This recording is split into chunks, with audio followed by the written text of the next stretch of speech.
I've said it before, I'll probably say it again. Sinbad Legend of the Seven Seas is the sexiest animated movie there has ever or will ever be. So this is going to be tough.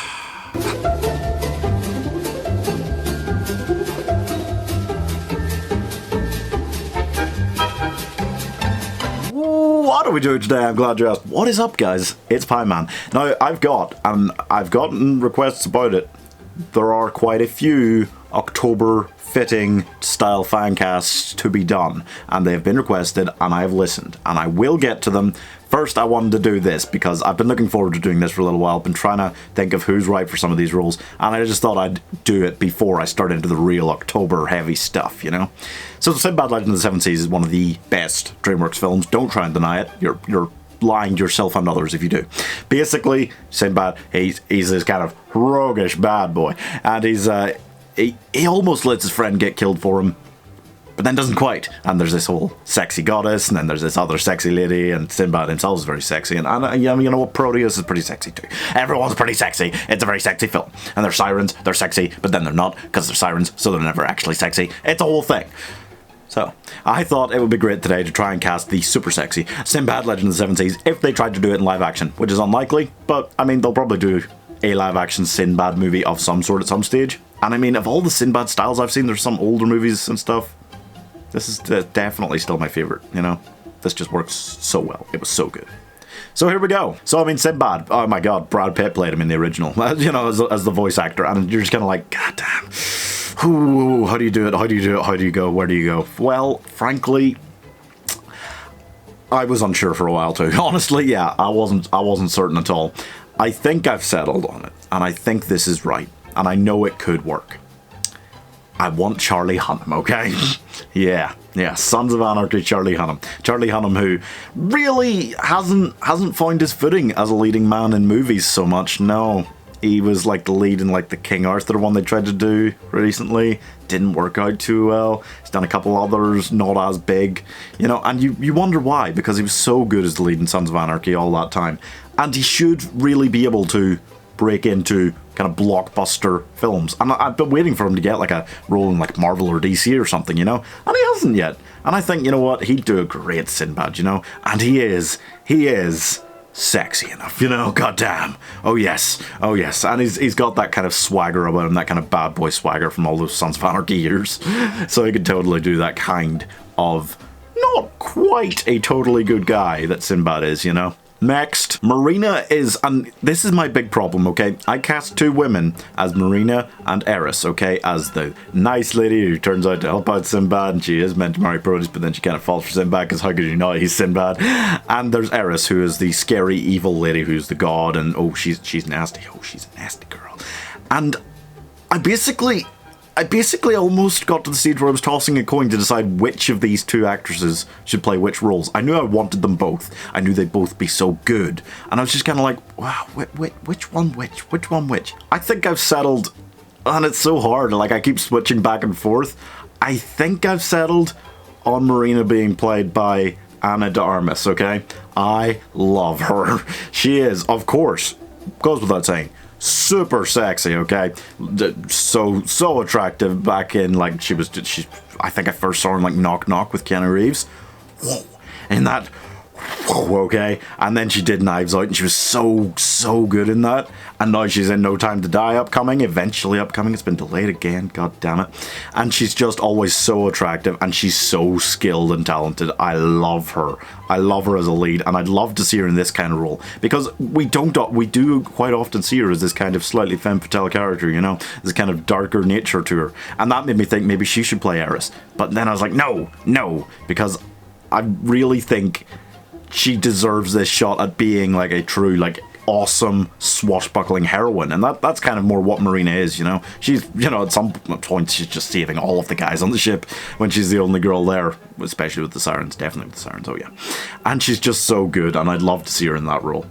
And I'm still uncertain about which way to go with those two, but god damn it, I'll stick with that. Next, and then Eris, and you just kind of go, Eris is tricky to cast because, again, super attractive. attractive, okay? And I did think, like, Ana de Armas could do this role, you know? She could do it really well, and that would work really well. But then I decided it'd be interesting to see this other actress who I got in quite a different kind of role for her. It would be playing Eris. I want to see Gal Gadot play Eris. Because yes, and you can see what I meant between Gal Gadot and Ana de Armas. I think either could do either of the roles, Marina or Eris. But Eris is so much more of a kind of sultry character, and I thought, like, Gal Gadot does not get to play that kind of role all that often, but I think it'd be really, really cool to see her in that kind of really villainous femme fatale role, because that's totally what Eris is. As much as it ever can be in an animated family movie, Eris is a total femme fatale, you know? There's a few out there. Meg and Hercules. You know, you get them. But she's so attractive. She'd be so good at that. I love Gal Gadot and everything I see her in, you know. And even little things like Keeping Up with the Joneses, which was like a comedy role. She was still this kind of, at the start, definitely like this, oh, shady lady, you know. And she was all about using her sexuality and appeal in that. And I just think that kind of thing would be really funny to see done in a reboot of Sinbad if they were ever to do this, you know. But it's just, oh god, Gal Gadot and Ana de Armas in the same film. I'm okay. Next, the kind of crew, it's, you know, I don't know how many of Sinbad's crew to bother casting. The most important ones for me would be Keel, who I think I'm just going to straight up, definitely, without question, go Terry Crews. You know, it's not a question. Okay, I know I cast Terry Crews a few times recently, I think, but he's just so good in all of these kind of, I don't want to say stereotypical, but like the big, like tough black guy. Terry Crews is so good at either doing the comedic style of those or the serious style of those. And I don't know, you could play Keel as either, frankly. But I think Terry Crews is the man for the job. And then Rat. Rat is the other one who I would kind of bother with. You know, a lot of Sinbad's crew is kind of a bit more irrelevant to the film at large. Those two feel more important and probably have more lines than the others for me. Rat, I'd like to see Manny Jacinto. That was a random thought I had, but like he, in The Good Place, was so good at this. You know, he is obviously, like everyone else in this cast so far, very sexy. And I just kind of thought, like, yeah, because he's so good at being that, like, really pretty, dumb guy. That's what Jason was all the time in The Good Place. And he'd be great at that again here, because that is kind of the style of Rat. I mean, Rat isn't actually meant to be that attractive in the film, but you gotta cast sexy. We're casting sexy today. We're casting super sexy. And yeah, I just think Rat, with that kind of, again, if you wanted it with Keel, Terry Crews could do that comedic style. Manny Jacinto couldn't do anything but that amazing comedic style for such a, you know, not smart character. Let's not be too mean about it, but he's not that intelligent. I think that'll be hilarious. Next, King Dimas. Dimas is Proteus's father, and he's not a villain, but he kind of he's obligated by circumstances to kill Sinbad, because it seems from what we see early on that Sinbad has stolen this thing that he's got to go get back, the magic book thing, when it was really Eris that took it. And then when Proteus steps in and says, no, you let Sinbad go recover it, if he's not back in time you'll kill me, King Dimas is actually okay. He's like, oh, all right. He doesn't want to do it, but he's entirely willing to. So that's how that goes. I think Kevin Costner would be great at King Dimas. He's that age now where he's still like sexy. Let's not, you know, of course he is. He's Kevin Costner, but he's also like, he's good at that like older father authoritarian role. You know, he's in that kind of place right now in his career, I think, and.